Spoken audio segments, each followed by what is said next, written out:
வணக்கம் குழந்தைகளா, இது உங்களோட கதை வீடு தூது.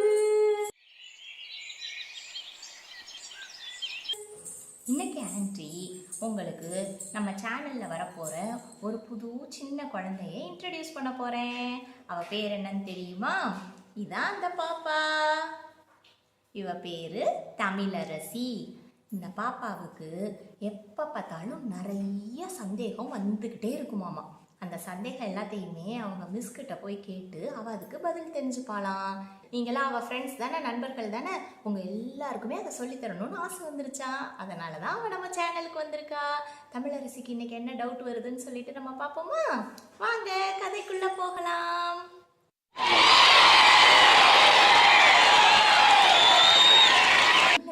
அன்னைக்கு அவங்க அம்மா நல்ல ஹெல்த்தியான ஃபுட்டு, சத்தான சாப்பாடு செஞ்சு கொடுத்துருந்தாங்களாம். நல்ல பிள்ளையா அவள் ஸ்கூலில் உட்காந்து எல்லா சாப்பாடையும் சாப்பிட்டுட்டு திரும்ப வந்து விளையாடுறதுக்காக உட்காந்தாளாம்.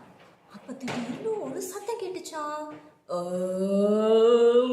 அப்படின்னு ஒரு சத்தம் கேட்டுச்சான். அவள் பயந்து போயிட்டாளாம்.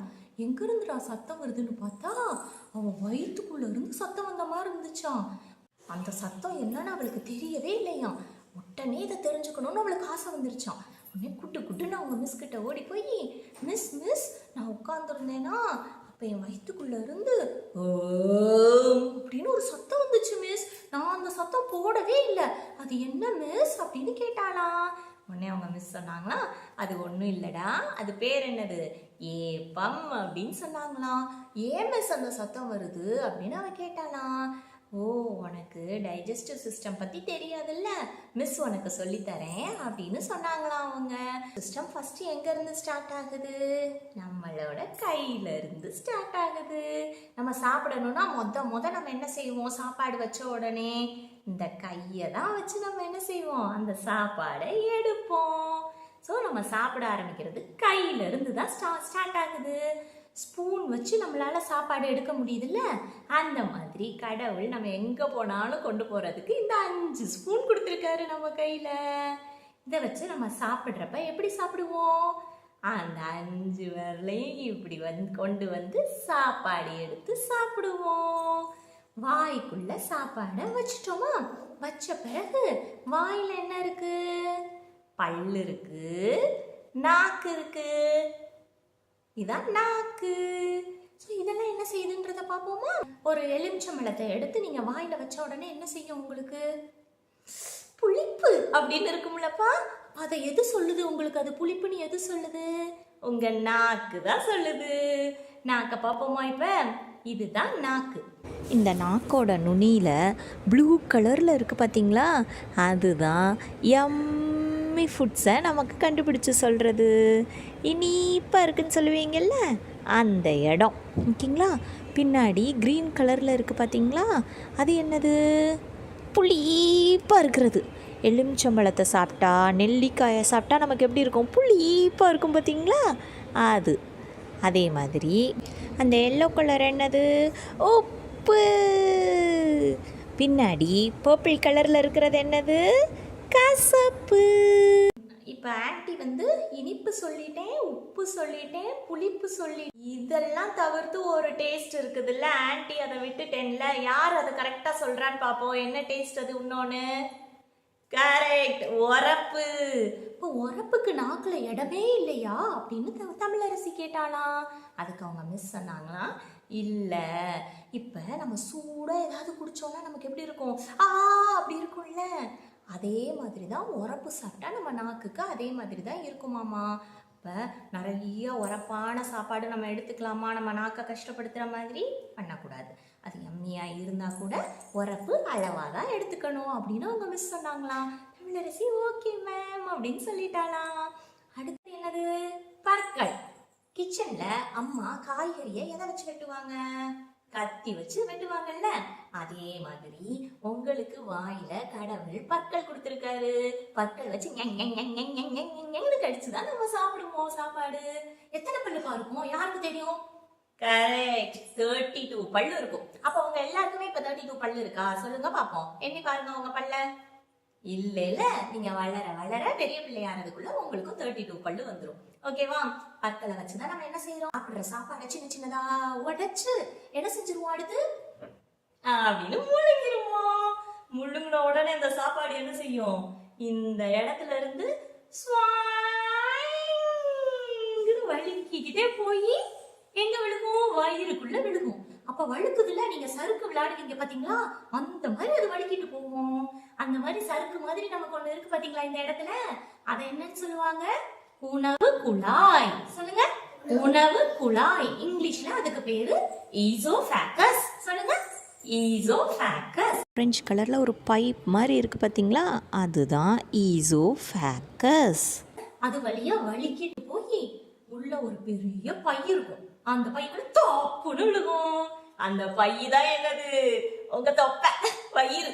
அதுதான் வயிறு என்ன செய்யும் தெரியுமா, அம்மா மாவெல்லாம் அரைப்பாங்கல்ல கிச்சன்ல, அதுக்கு என்ன யூஸ் பண்ணுவாங்க, வெரி குட், கிரைண்டர். அந்த கிரைண்டர் மாதிரி, கிரைண்டர் எப்படிப்பா ஓடும், கிடுக் கிடுக் கிடுக் கிடுக் கிடுக் கிடுக்குன்னு ஓடும்ல, அதே மாதிரி உங்க வயிறு என்ன செய்யும், நீங்க சாப்பிட்ட சாப்பாட, வாயில வெண்ண சாப்பாட அரைக்கும், மாதிரி ஆக்கிரும். ஆக்குன பிறகு அடுத்து என்ன இருக்கு கீழே, ஸ்மால் இன்டெஸ்டைன். சொல்லுங்க, ஸ்மால் இன்டெஸ்டைன், சிறுகுடல். சொல்லுங்க பாப்போம், சிறுகுடல். அந்த சிறுகுடலுக்கு இந்த மாவு மாதிரியான சாப்பாடு வந்துரும். வந்த உடனே சிறுகுடலுக்கு 2 பெஸ்ட் ஃப்ரெண்ட்ஸ் இருக்காங்க, ரொம்ப சிறந்த நண்பர்கள். அவங்க 2 பேரும் யார் தெரியுமா, லிவர். அதுல காமிக்கிறோம் பாருங்க, ஆரஞ்சு கலரில் நெளிஞ்சு இருக்கு பார்த்தீங்களா, அதுதான் ஸ்மால் இன்டெஸ்டைன். அடுத்து ரெட் கலரில் தெரியுது பார்த்தீங்களா, அதுதான் லிவர். லைட் க்ரீன் கலரில் இலை மாதிரி இருக்குதுல்ல, அதுதான் பேன்க்ரியாஸ். நம்ம என்ன செஞ்சாலும் நமக்கு உதவி பண்ணணும்ல ஃப்ரெண்ட்ஸ். அதே மாதிரி ஸ்மால் இன்டெஸ்டைன் என்ன செய்யும், அந்த மாவை இன்னமும் சாஃப்டா மாற்றும். அப்படி சாஃப்டா மாத்துறதுக்காக இந்த லிவரும் பேன்க்ரியாஸும் என்ன கொடுப்பாங்க, சில ஜூசஸ கொடுப்பாங்க. இப்ப அம்மா வந்து மாவை நல்லா ஆட்டுறதுக்காக நீங்க கவனிச்சிருக்கீங்களா, அரிசி போட்டு உளுந்து போட்டு என்ன ஊத்துவாங்க, தண்ணி ஊத்துவாங்க பாத்தீங்களா. அதே மாதிரி இந்த லிவரும் பேன்க்ரியாஸும் ஒரு ஜூஸா கொடுப்பாங்க. அந்த ஜூஸ் பட்ட உடனே இந்த ஃபுட் எல்லாம் இன்னும் சாஃப்டா நல்லா அரைச்சோம். இதுதான் ஸ்மால் இன்டெஸ்டைன் பண்ணும். இந்த சாஃப்டான மாவு எங்க போகும், அடுத்து சிறுகுடலுக்கு அடுத்து பெருங்குடல். பெருங்குடல்னா என்னது, லார்ஜ் இன்டெஸ்டைன், அதுக்கு போகும். இந்த கிரீன் கலரில் கேட்டர் பில்லர் மாதிரி இருக்குது பார்த்தீங்களா, அதுதான் லார்ஜ் இன்டெஸ்டைன். என்ன வேலை பார்க்கும் தெரியுமா, யாரெல்லாம் அம்மா கிச்சனில் ஃபில்டர் யூஸ் பண்ணுறதை பார்த்துருக்கீங்க, அம்மா என்ன செய்வாங்க, உங்களுக்கு நல்லா யம்மியாக ஒரு ஜூஸ் போட்டாங்கன்னு வச்சுக்கோங்க.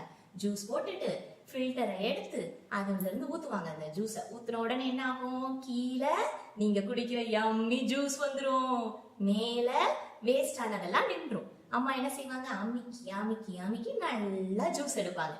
கரெக்டா, அந்த வேலையை தான் லார்ஜ் இன்டெஸ்டைன் செய்யும். இந்த சாஃப்டான மாவுல இருந்து உங்க உடம்புக்கு தேவையான சத்துக்கள் என்னென்னவோ அது எல்லாத்தையும் இந்த லார்ஜ் இன்டெஸ்டைன் நல்லா உறிஞ்சு உறிஞ்சு உறிஞ்சு எடுத்து உங்க உடம்பு முழுக்க அனுப்பி அப்படி கை கால் எல்லாத்தையும் ஸ்ட்ராங் பேபியா உங்களை மாத்திரும். ஆனா அந்த மிச்சம் இருக்கிறது இருக்கு இல்லையா, மேல வேஸ்ட் ஆனது கொஞ்சம் இருக்கும்ல, அது உடம்புக்குள்ள இருக்கலாமா, அது தேவையானது தானே. அம்மா என்ன செய்வாங்க, ஜூஸ் போட்டு முடிச்சோடனே வேஸ்ட் எடுத்து எங்க போட்டுருவாங்க, குப்பத்தட்டியில போட்டுருவாங்கல்ல. அப்ப நம்ம உடம்புல இருந்து அதை வெளியேற்றணும்ல, அதனால லார்ஜ் இன்டெஸ்டைன் அந்த வேஸ்ட் ஆனதை மட்டும் எதுக்கு அனுப்பிடும், கடைசியா ரெக்டம் ஆசனவாய். பேர் சொல்லுங்க, ரெக்டம் ஆசனவாய், அதுக்கு அனுப்பிடும். அங்க வந்த பிறகுதான் உங்களுக்கு என்ன செய்யும், ஆஹா நமக்கு பாத்ரூம் வர்ற மாதிரி இருக்கே அப்படின்னு தோணும். அப்படி நீங்க குடு போய் என்ன செய்வீங்க, பாத்ரூம் போவீங்க. இப்ப நீங்க சாப்பிட்ட சாப்பாடுல இருந்து சத்த உடம்பு எடுத்துட்டு தேவையில்லாத என்ன செஞ்சிருச்சு, வெளியில அனுப்பிருச்சு. இதுதான் டைஜஸ்டிவ் சிஸ்டம். நம்ம நிறைய இன்னைக்கு கத்துக்கிட்டோமேன்னு சொல்லிட்டு ரொம்ப ஹாப்பி ஆயிடுச்சாமா. இப்ப நீங்க ஆன்டிட்ட கதை கேட்டுட்டு என்ன செய்வீங்க, போய் படுத்து தூங்கிடுவீங்கல்ல. அந்த மாதிரி அவளும் என்ன செஞ்சுட்டா, போய் படுத்து தூங்கிட்டா. தூக்கத்துல பார்த்தா அவளுக்கு ஒரு கனவு வந்துச்சா. அந்த கனவுல என்ன நடந்துச்சுன்னு தெரிஞ்சுக்கணும்னா நாளைக்கு நீங்க கதை விட தூது பார்க்கணும். Good night.